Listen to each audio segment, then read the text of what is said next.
some of you asked about, you know, sort of more complicated paintings. So here's a Caravaggio, and since we've just had Easter, so maybe this is a theme with, I guess that's Pontius Pilate, and that's Jesus. I mean, I'm not an expert on that part. So some of the kinds of filtrations that Marek was describing in his talk, I'm fortunate. So a lot of the hard work was done by my grad student Emil Dimitrux, who might be watching online. I don't know. So he very kindly made some beautiful animations showing how this filtration thing works. So maybe this would just add to people's intuition. So, oops, I want to do it a bit slower. Just maybe make it. Nothing ever works when you want it to. Okay, so this was the idea. So we put it into grayscale, and then we adjust the hue. And as you can see, as this one parameter thing, which Marek called, well, it's just a one parameter. It's called a filtration. Okay, it's something you adjust. Okay, and you make the brightness greater, or you make it less, and as you increase, you pick up different features of the painting. Okay, so at the beginning you pick up bits of textures. Okay, maybe at the background, and then later on, so I think this is chiaroscuro. Maybe you pick up some of the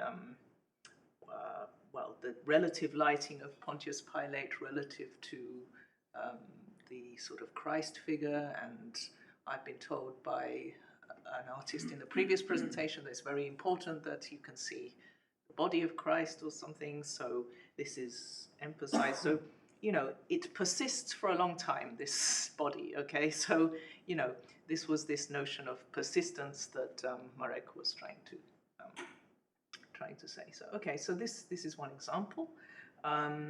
Then in our experiment that I'm doing together with Marek and some other people who I'll mention, we look at abstract art. So there you also see textures coming into play, shapes emerging, shapes dying, shapes merging in with each other. Okay, so this notion of birth and death,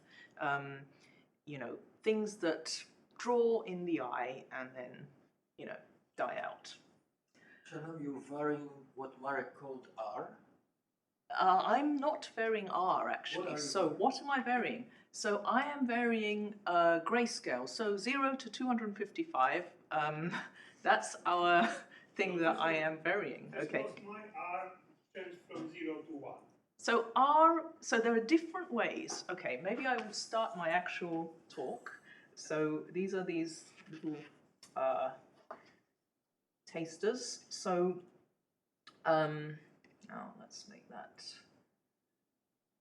Okay, so can you see all of it? I'm supposed to do full screen or something, right?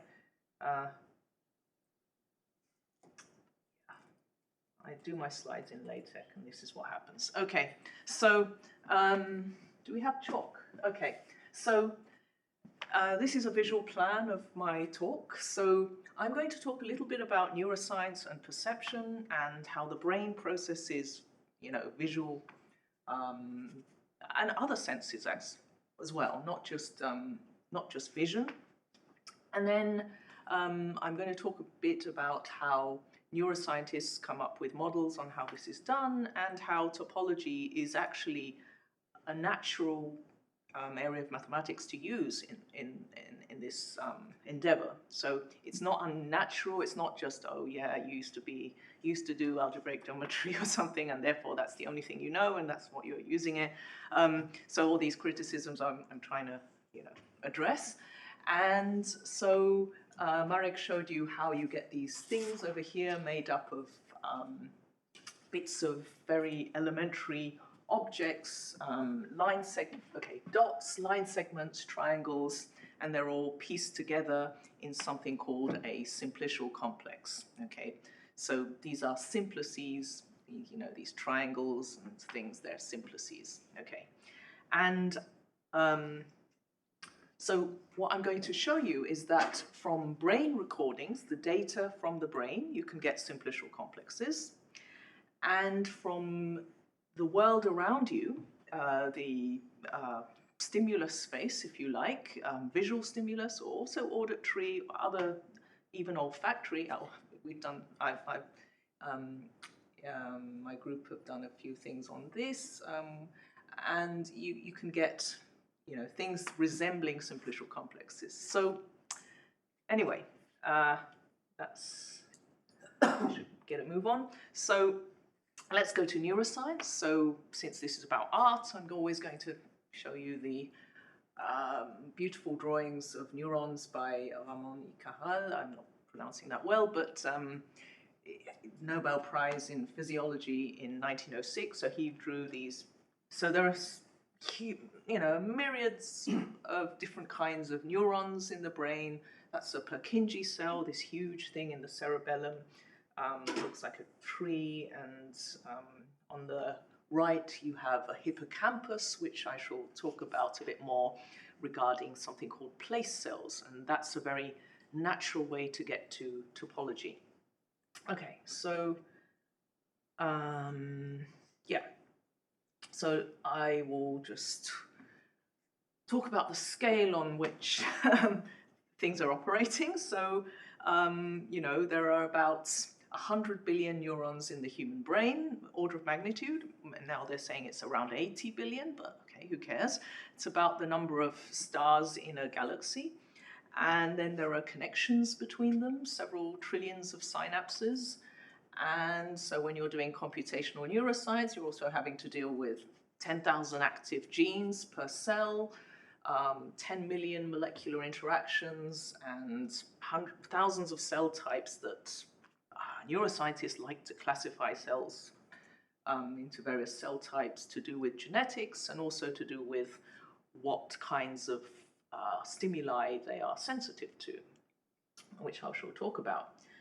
And one thing that neurons do is that they're sort of electrical creatures. They fire action potentials, and they sort of have this, you can binarize things, like either you spike or you don't spike. Okay, so gross simplification of neuroscience, but there you go. All right, so let's look at vision. So there are various parts of, maybe I should start actually here. Yeah, so a lot of vision kind of takes part in the occipital lobe, which is at the back of your brain. There's the primary visual cortex, so the pixels that you might think of in a computer vision setting kind of hit your retina. The photons hit your retina, and then this information is actually processed in the primary visual cortex, and it's kept very much faithful to the way things hit your retina. And then there are sort of cells that look out for various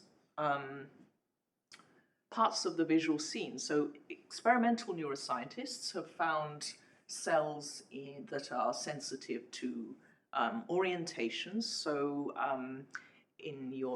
so when you see Peter's cutouts and they emerge, and you see things at various orientations, your eye is very tuned to looking out for those kinds of things. So they found cells. So this was another Nobel Prize. So Hubel and Wiesel, I think work was done in the 60s. Yeah, and the prize was obviously later. So, for instance, there are certain cells that prefer that 45-degree angle over there, okay, if this sort of drifting grating comes in front of your eyes. Okay, and the response of that cell is it spikes a lot when it's at 45, and it spikes less when it's off that kind of preferred direction. Okay, so that's orientation. So you can imagine all the possible angles, 360 degrees, 2 pi, okay? So mathematicians like to think of that as a space, like a circle, okay? You can get an S1, okay, of possibilities, okay? So, and then there are cells that like different, spatial frequencies. So how far apart are your bands? How big are your blobs? You know, that's basically how I describe it. And as you can see, these are experiments done on various electrodes. The cell very much likes one particular orientation, or it doesn't like the others. You know? Okay, so the existence of these cell types in the brain. Okay, and then there is controversy now. People are saying, oh, is it just an epiphenomenon? But I'm not going to go into that kind of argument because there are at least 3 Nobel Prizes backing this. I mean, you know, anyway, it's a complete sidetrack. So, and then there are all these visual areas. This is a nice phenomenon as well. You have a kind of multiplex cinema in the back of in your occipital lobe, saying, so the V1 represents everything on your retina kind of faithfully, and then you have these other places where they kind of get flipped, okay, and then then flipped again back, and these, well, you know, this is a kind of, there are other areas that deal with, I haven't really got much time to talk about that, but anyway. So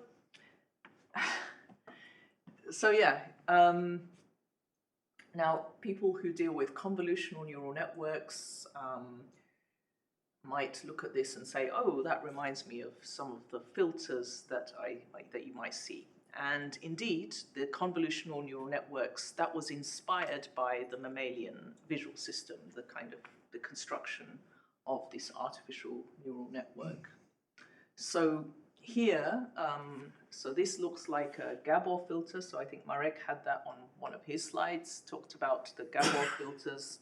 So this filters out certain features that from this visual, from this photograph. Okay. Right, so let me say, okay.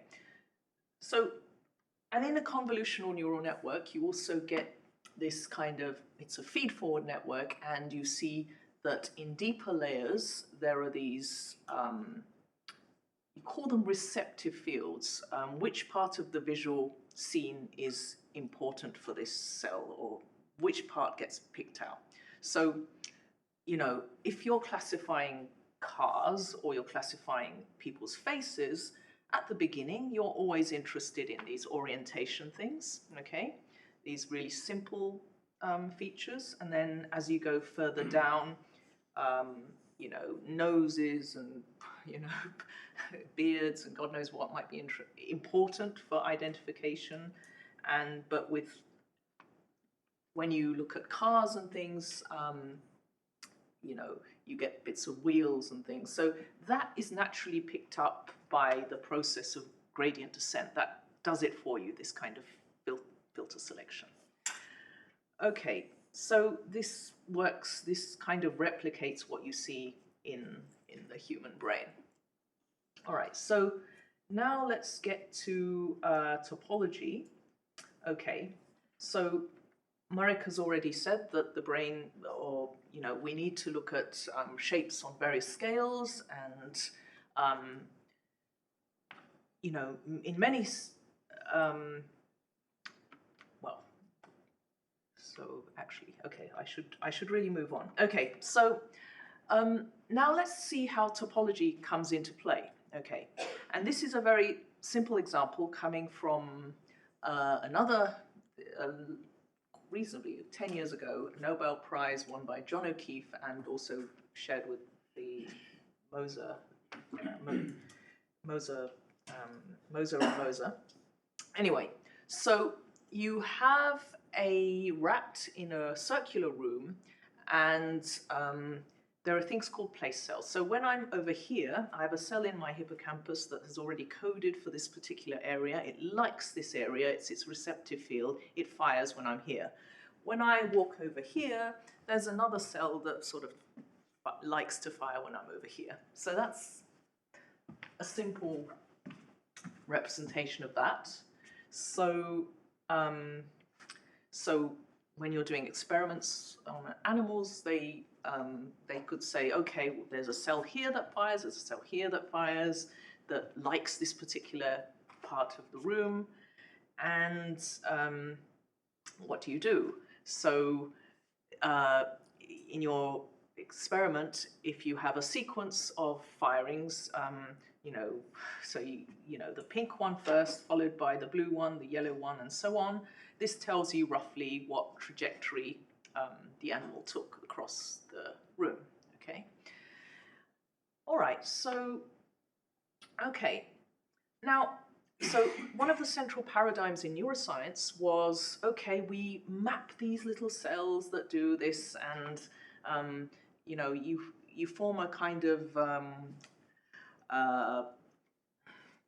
neuronal response function, it's called. Okay, so you have to know what these are, and then you put them together and you decode something. Where did the rat go? And or you can measure the brain activity and say, based on this brain activity, I know the receptive fields, I know these functions, I can recreate what the rat was doing, or what the rat was dreaming about, or what the rat was thinking. Okay, so you know, in a limited sense, perhaps. Okay, but the brain itself doesn't really have access to, you know, I know where I am, more or less, and I'm not thinking about my neuronal response functions. So now, how might I do that? So this was addressed by friends of mine who were also mathematicians who moved into computational neuroscience. And if you're a mathematician and you look at this, what does that remind you of? You know, it might remind you of open sets covering, you know, in your topology class, in, you know, undergrad topology class, right? So, yeah, coverings, open coverings, okay? So, so what they did is, one way is to convert neural data into, you know, topological kind sort of phenomenon, something that looks like these place cells, perhaps. So imagine you have 5 place cells and they fire, okay, according to, so above there is a raster plot. This is when cell 1 fires, okay, and cell 2 is not firing, cell 3 is not firing, cell 5 is firing. So 1 and 2 at this time point are firing together. Here, 1 and 2, 1 and 5 are firing, and then only 1 is firing, and then these 2, and so on. Okay, you get the picture. Okay, look at which cells are firing together, and then make up one of those simplicial complexes coming from that, from the intersection of simultaneous firing.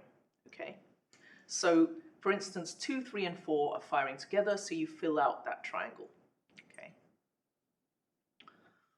All right, so from this you can build up a simplicial complex, and you can compute homology groups, or in other words, you know, account for how many components, how many holes of higher dimensions there are. So that's what these holes are, topological invariants, so of various dimensions. Okay, and then what Karina Kurto and Vladimir Itskov showed in 2008 was that you can recreate the topology of the environment in which that the rat was, I'm going to skip this, sorry, the rat was exploring by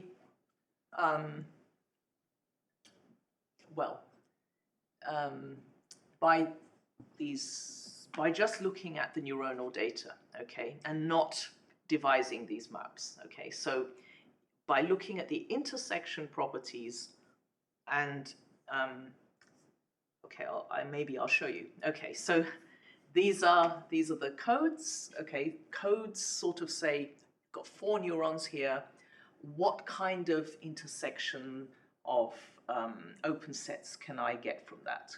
Convex open sets, but details. And, you know, how can we build something out of this? And I'm going to mention it. It comes from,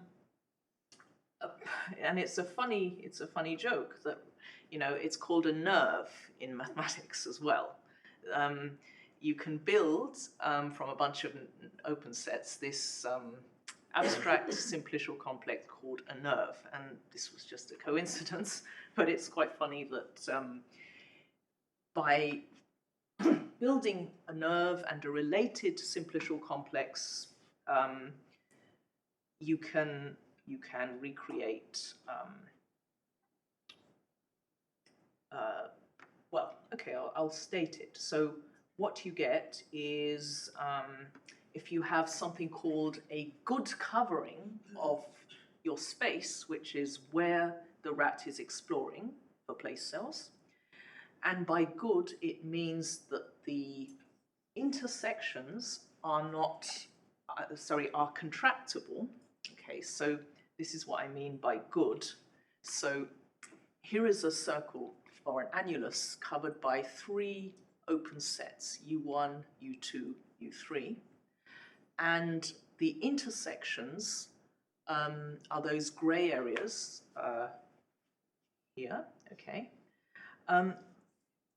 Each intersection can be contracted to a point, okay, so that's contractible.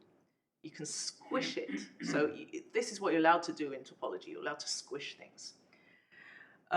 This one, however, is not a nice cover. This thing has these, okay, the intersection is disjoint, okay? So you can't squish 2 disjoint things into just one point. So that's a bad cover. And when you derive something simplicial from this, then it's not topologically equivalent to the underlying space, so homotopy equivalent, if you like. And if something is homotopy equivalent, it implies that you have the same homology groups, and the homology groups was what Marek was talking about with the filtrations and the births and deaths and everything. Okay. All right, so that's a nice picture, and you might think, does that only work with place cells? Might this work with other parts of the brain, encoding other things, other features, and other modalities as well? Like, will it work for vision? Will it work for auditory stimuli, or tactile stimuli, or olfaction? So olfaction is really weird because we don't even know the dimensionality of the space there that is being explored. So using topology in this way could give rise to how scent could be maybe classified. Okay, so this is a conceptual pipeline of topology used in neuroscience, and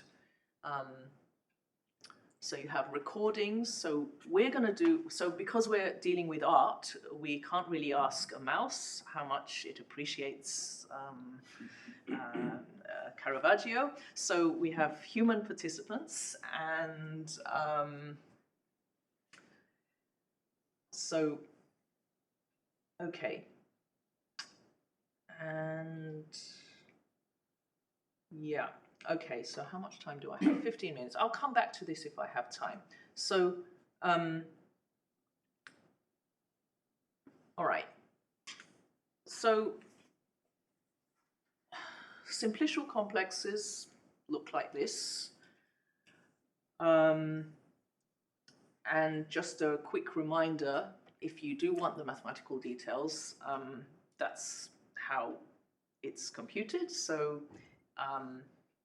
you have these chain maps or boundary maps, and each time you take the boundary, and if you do two successive things like that, you get zeros. And what we're computing are these things, the cycles modulo boundaries, and the Betti numbers are the ranks of these homology groups, and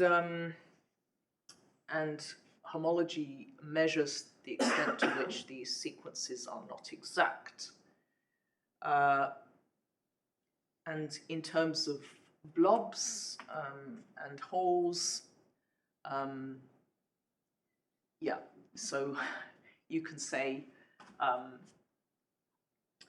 well, another fun thing you can do is kind of also compute things such as Euler characteristics, which is the alternating sum of Betti numbers.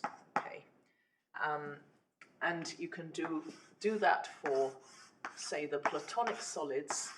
Any Platonic solid, count the number of vertices minus the number of edges plus the number of faces, and see that you always get 2. Okay. And if you do it, however, for something with a hole in it, you will always get a different number, which is 0. Okay, so that's a fun thing to try out. And all of these invariants that Marek talked about, you can use for this kind of experiment. Okay, so where do I want to get? I want to get to cubical complexes. So we are looking at images, and they're going to be built up, instead of using these kinds of building blocks, we are going to have an abstract complex made up of these building blocks, okay? And now, so we don't have to do, we're not restricted to one-dimensional filtrations. So by filtration, we meant kind of hue, I guess, or a number from 0 to 255, okay? And as you saw, certain things emerged, certain circles and things emerged, and then they stopped being there, okay? So let me just see. Yeah, so for instance, here, this barcode shows that this hole kind of emerges sort of here, and then as you go further and you kind of link up everything to everything else, it dies at some point. There's no longer a hole because you've linked everything up. Okay, so coming back to Lydia Kott's work, which was the artist that Marek mentioned, and this Big GAN exhibition. So there were 30 second-year art students, so they knew something about art, and they went to both exhibitions, and so we obtained certain invariants, patterns of births and deaths, and as you can see, they could have some interesting fractal structures depending on textures. So this is a line of investigation that we are following in 2 different ways, actually. And we found that, so this was the question about the colors here. The colors come from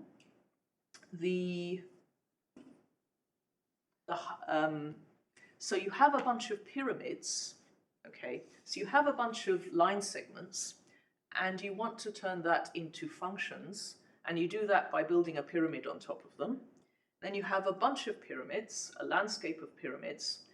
The highest ones give you the top function, and then you have a second layer and a third layer and so on. So the colors just denote the layers, actually. So you can consider and compare two landscapes with the colors. So, okay. So if you compare these landscapes, they are significantly different. And okay, I think we did, okay, Jacek did make an attempt to match as best as possible the images from the Big Gang to the images produced by the artist by statistical measures, certain statistical measures, okay? So before we did any, I mean, this was done before any topology was done at all. So there was an attempt to match, okay, so that, you know, you're not going to take the most ridiculous images coming from the Big Gang, okay? So there was an attempt to make it a difficult task rather than something that was completely trivial. Okay. All right, so another thing that was seen in terms of complexity was that so you can measure landscape distance by taking, say, L1 distance or L2 distance between all those functions that give you those pyramids, okay? And so if you look at these distances, you see that the artificially generated paintings are all kind of more similar to each other, nevertheless, okay? So it's not obvious that they're all more similar to each other, you know? Okay, so we found this, and Sorry, what do you have? I see the color, but what do you have on the axis? the axis are paintings. So this is the distance between one painting and another. Okay. So it's a matrix, okay? Symmetric matrix that you see here. So the art, this part is the art, and this part is the network-generated images. And the network-generated, sorry, the art is very different from other bits of art, and they're also different from the network-generated art. And the order is arbitrary? No. So I mean, the order within each category is arbitrary, yes, but not, I've placed them together so that you get this block structure, you know. So the network stuff have, if you can see it, net, the word net in front of it. Anyway. Okay. So you might say, isn't it a bit artificial? Why are you using this grid structure? So, yeah, the cubical complexes depend on the pixel size, and, you know, how you link up these cubical complexes depends on the grid size, okay? So you might think, well, isn't that a bit silly? Why did you do that? So we checked for this, of course. So, and we care that at least as we went to a finer and finer grid, things started to converge in terms of area. Okay, so we went to the limit of what humans could perceive. Okay, it's a technicality. All right. So now let's look at some results coming out of it. So I actually so on the left is the original, and on the right is the one-dimensional cycles that emerge, colored by persistence. So how long they live in this filtration, okay? So prominent features, say you have a donut, a prominent feature is, you know, well, let's say an annulus, one of the prominent feature is the hole, right? And that you would think, if you did a filtration on this, based on connecting neighboring points by a radius, as Marek showed, you'd see this thing emerging for a long time. In our application, which deals with shades of grey, I guess, we I mean, you could do higher dimensional persistence if you were to do the whole thing on all three colors, say. You could do that, but we just did the simplest thing here. And so I think, yeah, so this is so you get lots of small cycles, and as well as just the existence of the cycles and the landscapes, we also look at where they are in the image itself, where they're positioned. And so this gives you lots of tiny little cycles close together. They kind of represent texture, okay?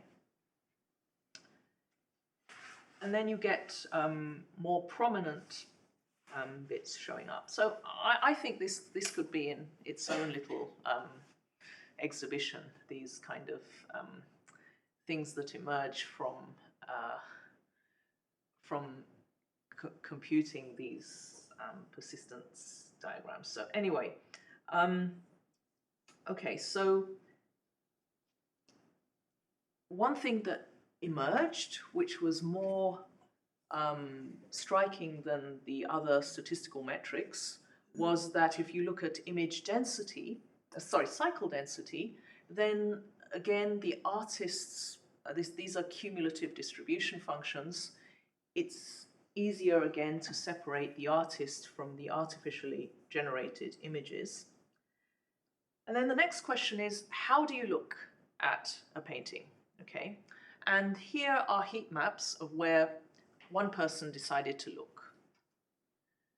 Okay, so we then superimpose the places where this person decided to look, and we see, do you prefer particular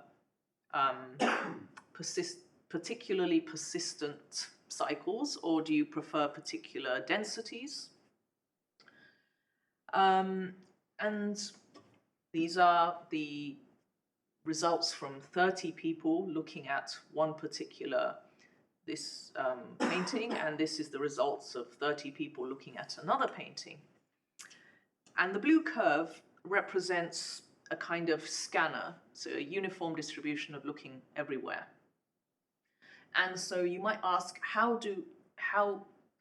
does what people look at differ from what the painting provides? Okay. Shabnam, what's on the axis? This is probability. It's a probability, cumulative probability density function. Yeah. And on the right is persistence. So, for instance, this person likes very persistent stuff, so doesn't like the stuff with low persistence. So yeah, each person looks at the painting for about 7 seconds, and what do they prefer to look at? Okay, so one thing that was found was that this was reflecting one of the principles that Jacek, who designed the experiment, was trying to get at, was, does the artist have an intention? Okay, does the artist force you to look in a particular way? And the answer is, well, it's significantly yes. Yes, in a way, yes. So so when you got the artificially generated pieces, people kind of didn't know where to look so much. People differed in how they looked. So we thought, is there more consensus between people in the way they look at art pieces compared to when they look at the artificially generated pieces? And the answer was yes, if you look at the variance of the of some measure. Okay, so okay, and how does this relate to other works? So there are sort of interesting power laws. If you look at the area in dimension 0, area under the pyramid's dimension 1, and this sort of blob is from the Big GAN. Okay, so these things, and then we looked at like Pollock and various other artists, Rothko. And then I'm going to be cheeky and say, well, is Rothko trivial in some sense, or does he have low Kolmogorov complexity in some sense. Okay, so the people will say, "Oh God, it's just a rectangle." Okay, so but of course, if you do these computations, you get indications of textures here. Okay, and if you do the computation on a simplified rectangle, you get like one kind of piece emerging. So there is a definition in computer science called Kolmogorov complexity, which tells you, oh, I'm running out of time. If you just give me one more minute. So if you have a sequence, so A, B, A, B, A, B, repeated like 50 times, and you have a random sequence of string of length 50. So the size of a computer program that would output this is smaller than the size of the computer program that would have to output this, because for this one you'd have to say, oh, the whole sequence of letters, okay? But for this one you could just say, well, print AB 50 times, okay? Much smaller. And so this is the notion of complexity used in computer science. And then there was an idea by Schmidt-Huber, also a well-known computer scientist. He said that, okay, well, this notion of low complexity art is the fact, I mean, could you say that the Caravaggio is easier to describe than an abstract piece? Okay, so maybe abstract pieces are higher complexity in some sense. I don't know how to define it yet. Maybe notions of beauty might be linked to low Kolmogorov complexity, and this leads to other questions such as, does the brain itself perceive algorithmic simplicity of some kind? Okay, so I had a few other things. I don't know much about the Gestalt, so I won't really talk about composition. And then there are, okay, I'm out of time, so I will thank my collaborators and especially my PhD student, well, he's started his postdoc, but he needs to write up. So Emil Dimitruk, he did a lot of the hard work in the Julia language, and then I didn't mention the textures stuff, and then we have Marek and collaborators from Krakow and Warsaw, who also, well, that's the experiment that I described today. Okay, thanks.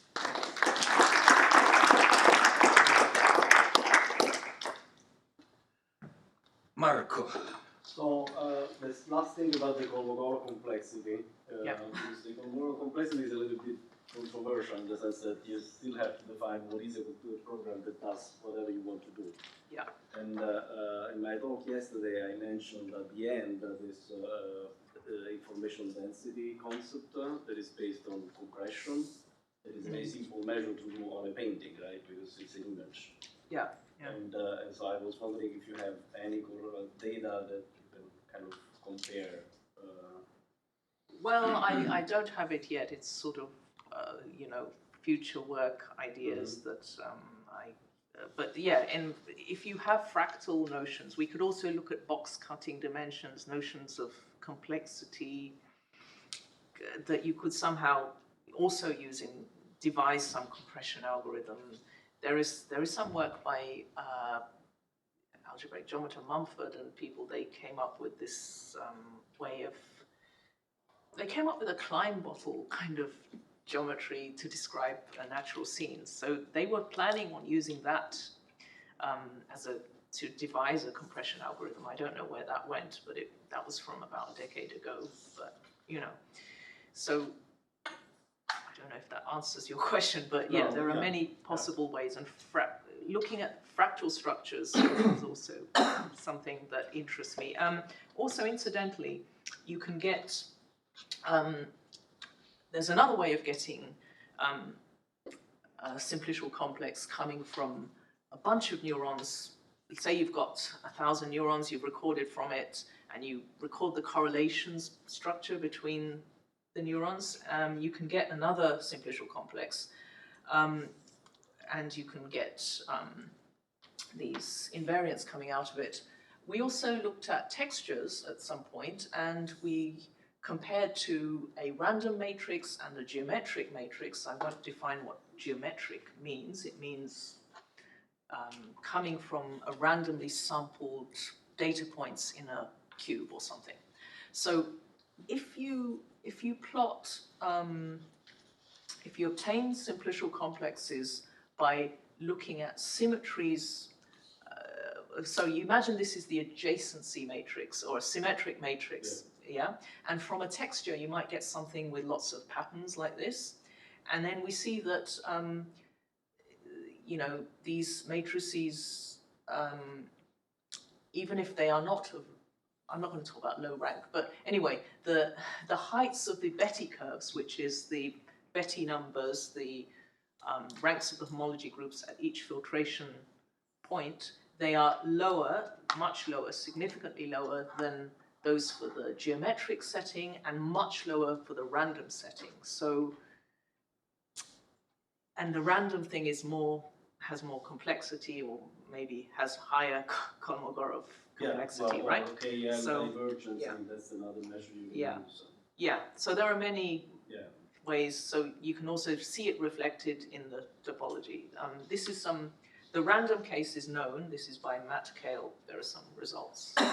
Okay. Alan.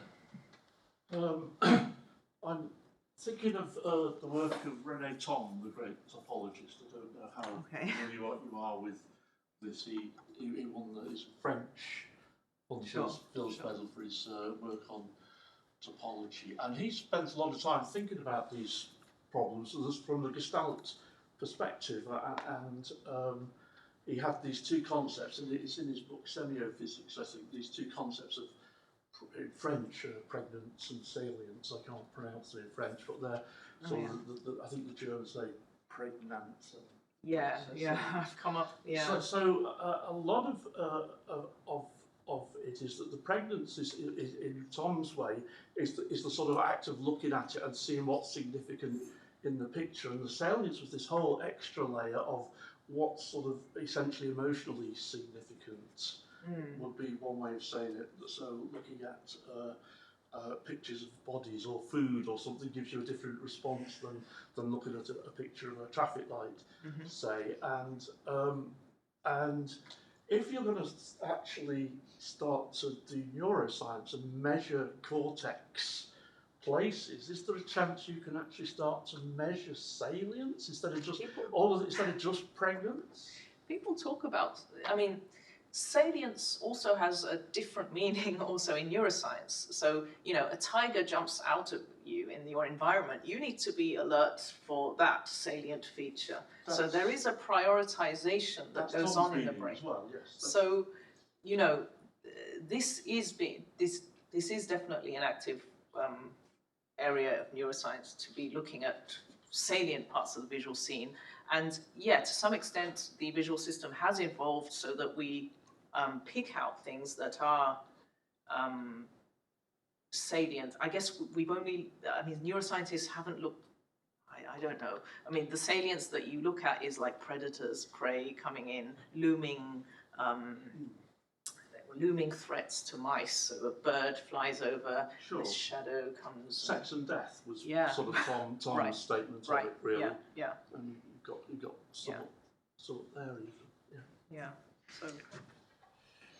Gregor. I'm going to briefly talk about saliency in my talk on Friday. If I understood you correctly, you want to somewhat match the neuroscientific results with the method you applied. But actually I didn't get it. So you talked about the V1 and the orientation and movement sensitive cells. Yeah. Talked about the hippocampus, the place cells, and I didn't get the connection there between these two. Okay. But I also didn't get the connection from those two to your method actually, because I wasn't. Yeah. So fair enough.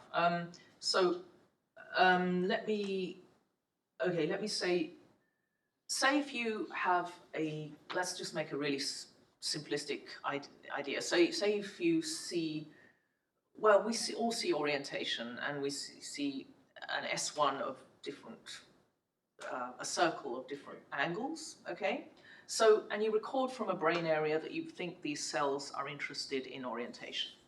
Okay, and then... Cells are not interested, they fire Who if knows? they are. Yes, right, okay. Sorry. So, I'm being facetious, but, and then you do this, you can, so this is why order complexes are used in, for this purpose. You could look at correlated neurons, and you know, the ones that like 45-degree will all fire together, or something like this.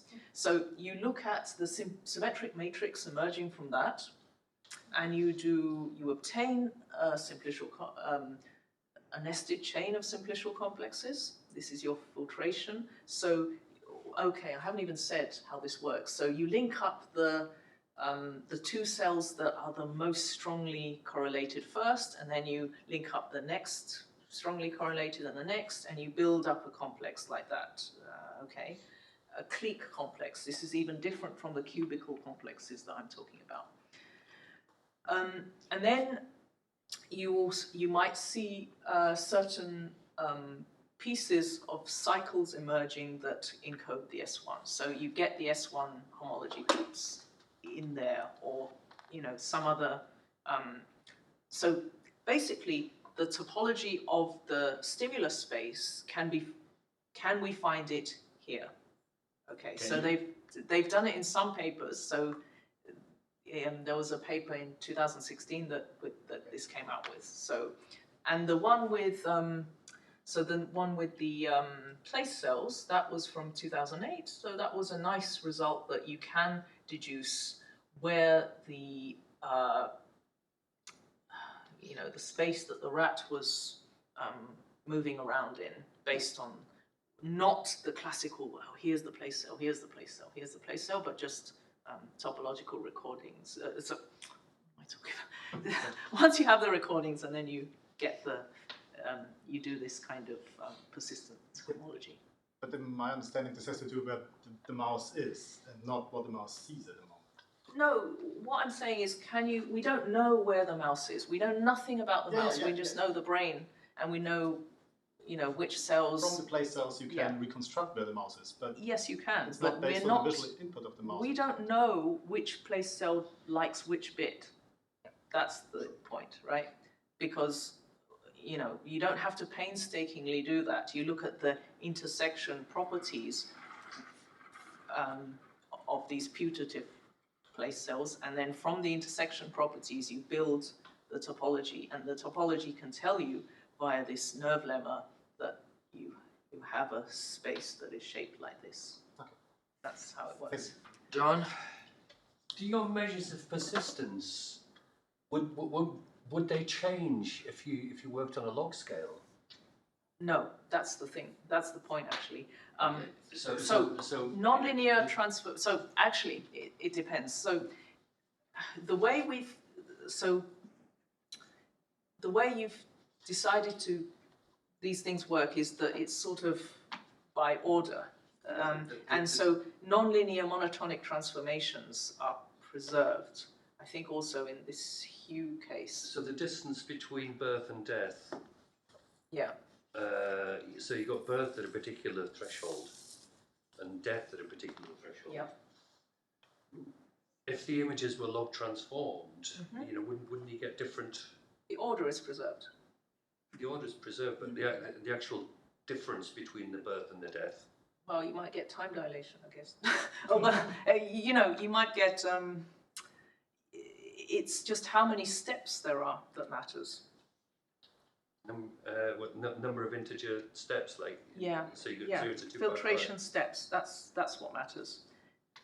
But in a way. Suppose you doubled the, you know. You get the same thing. You got an image, and rather than one light bulb on it, you shine 2 light bulbs on it. Will that change your results?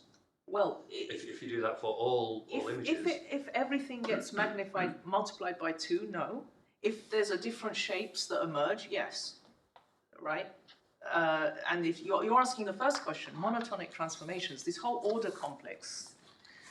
Well, so, and okay, So for the shapes, yeah, I mean, the filtration will not, if one thing is going to be darker than the other thing, in my particular case, it's still going to be darker if both are, if there's a monotonic transformation, nonlinear transformation, any monotonic nonlinear transformation.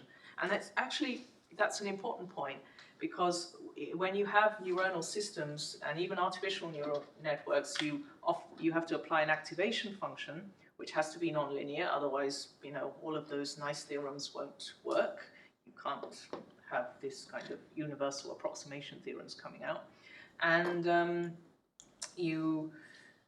so the order complex, which is here, will, you know, it doesn't care about these transformations. And, you know, you could have just looked at this symmetric matrix and said, well, why don't you just compute the eigenvectors and eigenvalues and see what happens? Look at the eigenvector eigenvalue spectrum, and you get this sort of large N result of the Wigner. It looks like a sort of circular distribution. But this gets distorted horrifically if you apply these monotonic transformation to it. So to avoid that, order complexes do what you like. Well, you know, are a way around that. Okay, so that's why it's good, particularly good for neurons. I want to make, if I'm allowed to, but I allow myself, so I want to make a more general comment about it. I'm a little skeptical, as you know, about these results showing that artists convey meaning, whereas computer-generated things don't convey meaning. Lots of skepticism about this. But my main, I guess, let me formulate it as a suggestion. You have in Marek and you have every right to be skeptical, yes. Yeah. You have a certain topological language. You know, you have these various ways of representing topologically what happens at the pixel level. And you immediately apply it to the most difficult question there is in art. You know, what is the meaning? Can I distinguish the meaning?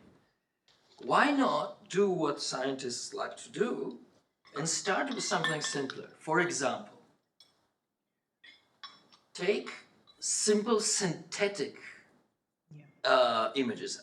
I just finished a paper where we have certain method, but we start by learning what it does on very simple things, grids, this, that, and that. Yeah. You have a language, and it's very hard to understand what a language says in different dialects, you know, this persistence plot, the pyramids, whatever. And you never show what it does with something very simple. You immediately ask very difficult questions. So that's good, but I guess I just wanted, we have an experiment, and so I'm presenting the results of the experiment, I suppose. Yes, we did do simpler explorations on textures, and this is an example of much simpler matrices, for instance, that we're looking at, and having a texture analysis. So yes, we do look at that, but I've not talked about it today. okay, fair enough. If there's no burning questions, let's have a lunch break. Thank you very much.